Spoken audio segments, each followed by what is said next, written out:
ওরে গদাই ওরে গদাই আমার সুটকেস কোথায় রে, ওরে গদাই ওরে গদাই আমার সুটকেস এই তো রে, ওরে গদাই ওরে গদাই আমার সুটকেস এই তো রে। ওরে বাবা বাবা আসবার আগে কাটতে হবে। ওই বাবা ওই বাবা। উত্তম কুমার নিজের ছবিতে কণ্ঠদান না করলেও তিনি ছিলেন সুগায়ক। সঙ্গীত শিক্ষক নিদান বন্ধু বন্দ্যোপাধ্যায়ের কাছে গান শিখেছেন দীর্ঘকাল। তবু সিনেমার গানে প্লেব্যাক করেননি নিজে। ছবিতে তার গান নেপথ্যে গেয়েছেন হেমন্ত মুখোপাধ্যায়, শ্যামল মিত্র, মান্না দে আর Kishore Kumar. Hi everyone, welcome back to my channel Anjana Anjania. বন্ধুরা, তোমাদের সকলকে আমার এই ছোট্ট ইউটিউব চ্যানেলে স্বাগত জানাই। সুধীর মুখোপাধ্যায় পরিচালিত সাপমোচন 1955 সালে মুক্তি পেয়েছিল। এখান থেকেই বলা যায় উত্তম ছবির গান জনপ্রিয়তা পেল। মুম্বাইয়ে বসে ব্যস্ত শিল্পী সুরকার হেমন্ত মুখোপাধ্যায় সুর করলেন এই ছবির। গীতিকার ছিলেন বিমল চন্দ্র ঘোষ। হেমন্ত কণ্ঠে প্লেব্যাক হলো বসে আছি পথ চেয়ে ফাগুনের গান গে, যত ভাবি ভুলে যাব মন মানে না, মন মানে না। সুরের আকাশে তুমি যে গো সুখ তারা, সুরের আকাশে তুমি যে গো সুখ তারা, আমায় করেছো একই চঞ্চল বিহ্বল দিশাহারা, সুরের আকাশে তুমি যে গো সুখ তারা। ঝড় উঠেছে বাউল বাতাস আজকে হলো সাথী, সাত মহলা স্বপ্ন পুরীর নিভলো হাজার বাতি, ঝড় উঠেছে। গানগুলি সুপারহিট করলো উত্তমের ঠোঁটে। ছবিতে উত্তম কুমার যেভাবে গানের সঙ্গে ঠোঁট মেলালেন তা অসামান্য। গানের মধ্যে এমন আবেগ ছিল, মনে হতো তিনিই যেন গাইছেন। গান রেকর্ডিং এর পর স্পুলে ধরা টেপ বাড়িতে নিয়ে এসে টেপ রেকর্ডারে বারবার শুনতেন গান। তারপর হারমোনিয়াম বাজিয়ে গান কণ্ঠস্থ এবং ঠোঁটস্থ করতেন। গানের পিকচারাইজেশনের সময় নিখুঁত গেয়ে গানের প্রাণ প্রতিষ্ঠা করতেন। ফলে গানগুলি পেলেও ভিন্ন মাত্রা, হতো জীবন্ত। আর হবে নাই বা কেন, গায়ক হবার পর ছবিতে গানের দৃশ্যে ঠোঁট মেলানোর আগে থেকেই তো গান শেখারও আগে বাড়িতে যাত্রার আসরে নিজের গান নিজেই গাইতেন। একবার ব্রজের কানাই যাত্রাপালায় উত্তম কুমার, তখন তিনি অরুণ, নিজের গান নিজেই গাইলেন। তার গান শুনে পালার পরিচালক প্রখ্যাত অভিনেতা ফণী রায় খুশি হয়ে বললেন, দেখ অরুণ, গানটা খুব মন দিয়ে করবি, এতে তোর বাকশুদ্ধি হবে, অভিনয়টাও ভালো খুলবে। ফণী রায়ের কথা খুব মনে ধরেছিল উত্তম কুমারের, আর তাতেই তার সিদ্ধি লাভ। শুধু গান শেখা নয়, ঘরে বাইরে রীতিমতো হারমোনিয়াম বাজিয়ে গান গেয়েছেন বেশ কিছুদিন, জলসাতেও গেয়েছেন। আসলে গানের প্রতি ছিল তার অদম্য ভালোবাসা। সময় করে গানের রেকর্ডিংয়েও হাজির থাকতেন উত্তম। শিল্পীরা কিভাবে গাইতেন, গানের ভাবটা কিভাবে করতেন, পিকচারাইজেশনের সময় তা অন্তর্নিহিত দৃষ্টি দিয়ে চোখে মুখে ফুটিয়ে তুলতেন। পিকচারাইজেশনের সময় রেকর্ডিং থেকে তুলে আনা শিল্পীর অভিব্যক্তি ক্যামেরার সামনে প্রকাশ করতেন তিনি। সাপমোচনের গানের অভাবিত জনপ্রিয়তার ফলে উত্তম কুমারের ঠোঁটের গান শ্রোতাদের মন ভরিয়ে দেয়। বন্ধু ছবির মৌবনে আজ মৌ জমেছে, বউ কথা কও ডাকে, মৌমাছিরা আর কে দূরে থাকে। মালতী ভ্রমরে করে ওই কানাকানি, সেই সুরে মনে হয় তোমারে জানি আমি জানি। মালতী ভ্রমরে করে ওই কানাকানি। মালতী ভ্রমরে গানটির একটি গান গল্প আছে। সুরকার নচিকেতা ঘোষ তখন থাকতেন শ্যামবাজারে। একদিন এই গানটির সুর করে ডাকলেন হেমন্ত মুখোপাধ্যায়কে। তিনি শুনে বললেন, এই গান আমি কি করে গাইব? এটা তো মানবেন্দ্রর গান, ক্লাসিক্যাল বেসড, আমার গলায় আসবেই না। জোর করে নচিকেতা বললেন, আপনিই গাইবেন, আপনার গলায় বসবে কি বসবে না সেটা আমি বুঝবো, আর এই গানটার জন্য দেখবেন একদিন সবাই মনে রাখবে আপনাকে। যাই হোক, গানটা গাইতে রাজি হলেন হেমন্ত। বেশ কয়েকদিন রিহার্সালের পর গানটা রেকর্ড করলেন। বন্ধু মুক্তি পাওয়ার পর সুপারহিট হলো। কে বলে হেমন্ত মুখোপাধ্যায়ের গলায় ক্লাসিক্যাল আসে না? সাপমোচনের পরের বছর 56 মুক্তি পেল রবীন চট্টোপাধ্যায়ের সুরে ও শ্যামল মিত্রের কণ্ঠে অগ্রগামী পরিচালিত সাগরিকা ছবিটি।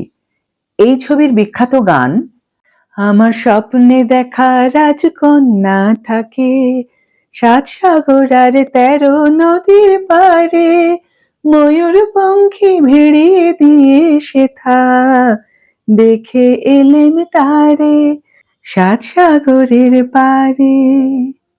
ছবিতে ঠোঁট মিলিয়েছিলেন উত্তম কুমার। শুধু লিপ দেওয়াই নয়, কি অসাধারণ রোমান্টিক এক্সপ্রেশন, আজও স্মরণীয় হয়ে আছে এই গান। হেমন্ত উত্তম জুটি ভেঙে এই প্রথম উত্তমের হয়ে গাইলেন শ্যামল মিত্র। কিভাবে? উত্তর কলকাতার সিঁথির মোড়ে এমপি স্টুডিওতে শ্যামল আসতেন নিয়মিত। বিকেলে শুটিংয়ের পর ভলিবল আর ব্যাডমিন্টন খেলা হতো। একদিন অগ্রগামী গোষ্ঠীর অন্যতম পরিচালক সরোজদের সঙ্গে ব্যাডমিন্টন খেলতে চাইলেন শ্যামল। সরোজবাবু শর্ত দিলেন, যদি শ্যামল তাকে খেলায় হারাতে পারেন তবেই তিনি তার সাগরিকায় গাইতে সুযোগ দেবেন। হাড্ডাহাড্ডি খেলা হলো। যথারীতি শ্যামল হারলেন, জিতলেন সরোজ। বন্ধুর মন খারাপ দেখে আমার স্বপ্নে দেখা রাজকন্যা থাকে গাইতে দিলেন সরোজ। গাইলেন শ্যামল। উত্তমের ঠোঁটে সুপার ডুপার হিট করল গানটি।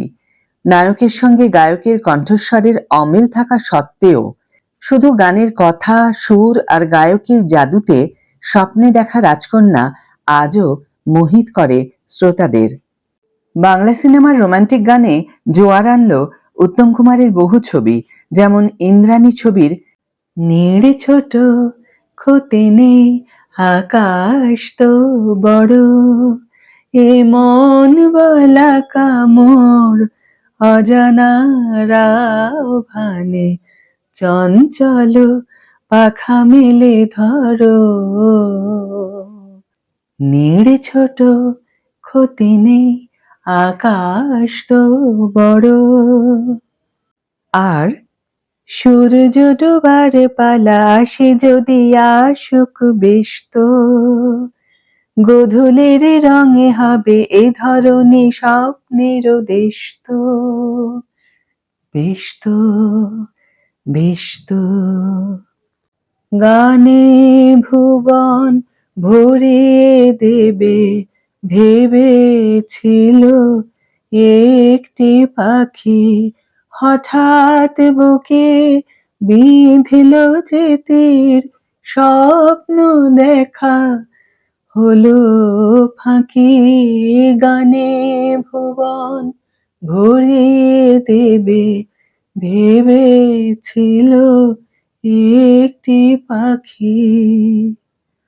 জীবন খাতার প্রতি পাতায় যতই লেখো হিসাব নিকাশ কিছুই রবে না, দোলে দোদুল দোলে ঝুলনা, দোলে দোদুল দোলে ঝুলনা। ওরে শুন শুন গেরোবাজ, খোপ থেকে বেরোয়াজ, আকাশটা পেরোয়াজ, যা রে যা উড়ে যা, যারে যা,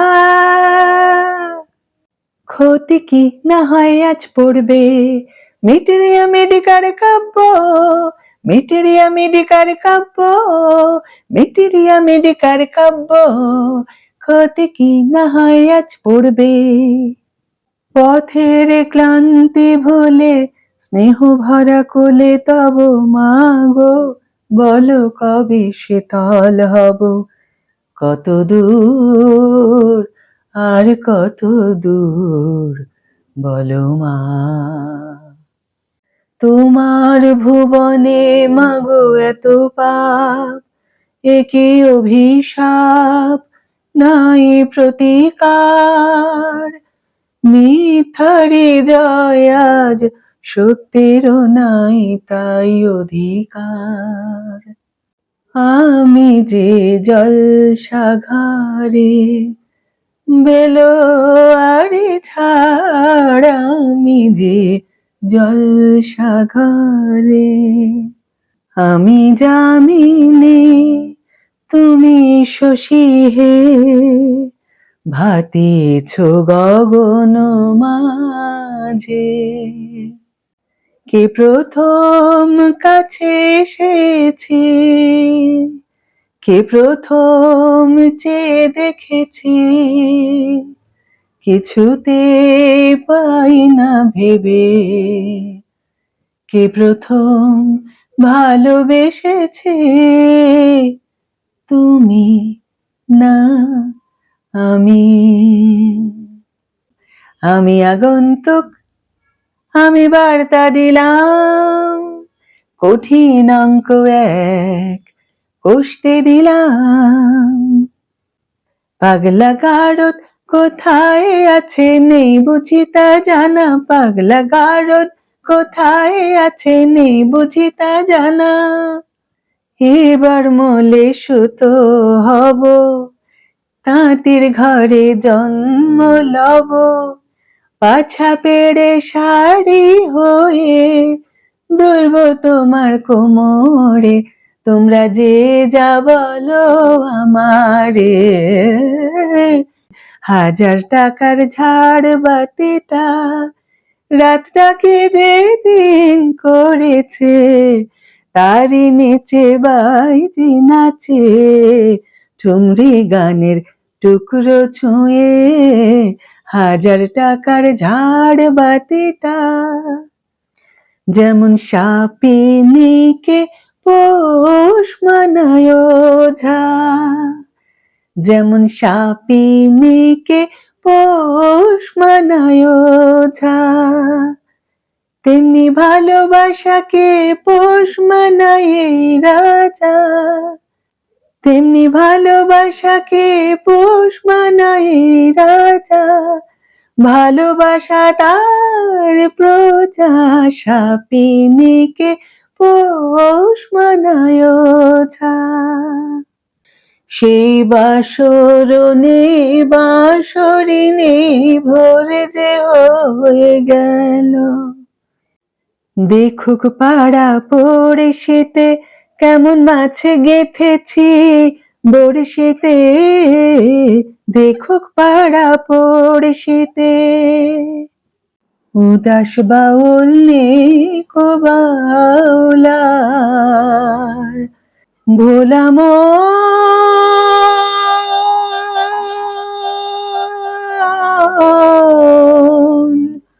মন আমার। কাহার বানায় দাদরা বাজাও, উল্টো পাল্টা মারছো চাটি, ভালোবাসার আগুন জ্বালাও, ঝাড়বাতিটা নিভিয়ে দাও, চোখের থেকে বিজলি ছোড়ো, ওড়নাটাকে সরিয়ে নাও, ভালোবাসার আগুন জ্বালাও। মানুষ খুন হলে পরে মানুষই তার বিচার করে, নেই তো খুনির মাপ, তবে কেন পায় না বিচার নিহত গোলাপ, বৃন্ত থেকে ছিঁড়ে নেওয়া নিহত গোলাপ। শাওন রাতে যদি স্মরণে আসে মোরে, বাহিরে ঝড় বহে নয়নে বাড়ি ঝরে। আমি কোন পথে যে চলি, কোন কথা যে বলি, তোমার সামনে পেয়েও খুঁজে বেড়াই মনের চোরা গলি। না না না, আজ রাতে আর যাত্রা শুনতে যাব না, না না না, আজ রাতে আর যাত্রা শুনতে যাব না। এত আলো, এত আকাশ আগে দেখিনি, ওই চোখে পড়েনি, এই মন তো কোথাও কাউকে এত আপন করেনি। আমি জানি, তুমি কি জানো, এই পথ যদি না শেষ হয় তবে কেমন হতো তুমি বলো তো, তুমি বলো। যদি হই চোর কাটা ওই শাড়ির ভাঁজে, দুষ্টু যে হয় এমন কাজ তো তারই সাজে। যদি হই কাঁকন তোমার ওই হাতে, ঋণী ঝিনি বাজবো আমি দিনে রাতে, চেয়েও আমায় চাও না যে। যদি হই চোর কাটা ওই শাড়ির ভাঁজে, বিপিন বাবুর কারণ সুধা মেটায় জ্বালা, মেটায় ক্ষুধা, মরা মানুষ বাঁচিয়ে তোলে এমনি যে তার জাদু। বিপিন বাবুর কারণ সুধা, কি আশায় বাঁধি খেলা ঘর, বেদনার বালুচরে, নিয়তি আমার ভাগ্য লয়ে যে, নিয়তি আমার ভাগ্য লয়ে যে নিশিদিন খেলা করে, বেদনার বালুচরে। আশা ছিল, ভালোবাসা ছিল, আজ আশা নেই, ভালোবাসা নেই।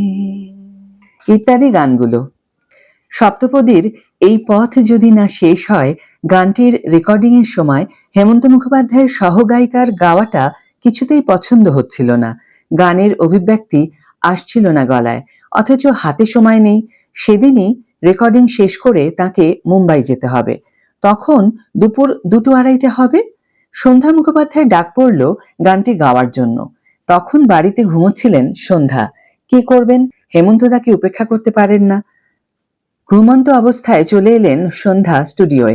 কয়েকবার রিহার্সালের পর গানটা তুলে সন্ধ্যা যা গাইলেন হেমন্ত মুখোপাধ্যায়ের সঙ্গে, তা তুলনাই হয় না। ছবি রিলিজ করার পর গানটি সুপারহিট, তারপর বাকিটা ইতিহাস। গানের দৃশ্য গ্রহণের ব্যাপারে উত্তম কুমার খুব সিরিয়াস ছিলেন। সন্ন্যাসী রাজার মিউজিক টেকের কথা যদি বলা যায়, ইন্ডিয়া ফিল্ম ল্যাবরেটরির স্কোরিংয়ে নচিকেতা ঘোষের সুরে গান রেকর্ডিং করছেন মান্না দে। কাহার বানায় দাদরা বাজাও গানটার উত্তমও হাজির স্কোরিংয়ে। গাইবার সময় শিল্পীর গলা, মাথা আর হাতের অভিব্যক্তি বেশ ভালোভাবে লক্ষ্য করছেন তিনি।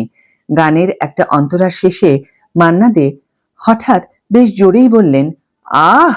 গান পিকচারাইজেশনের সময় উত্তম ঠিক মান্নার মতোই আহ বলে উঠলেন রেশমিবাইয়ের পায়ের পায়েল লাইনটির শেষে। জীবন্ত হলো দৃশ্যটা। এমন গান গল্পের কি শেষ আছে উত্তম ছবির গানে? ভিডিওটি শেষ করার আগে আমাদের মহানায়ক এবং তার লিপে গান গাওয়া সমস্ত শিল্পীদের প্রতি শ্রদ্ধা জানিয়ে ভিডিওটি এখানেই শেষ করছি।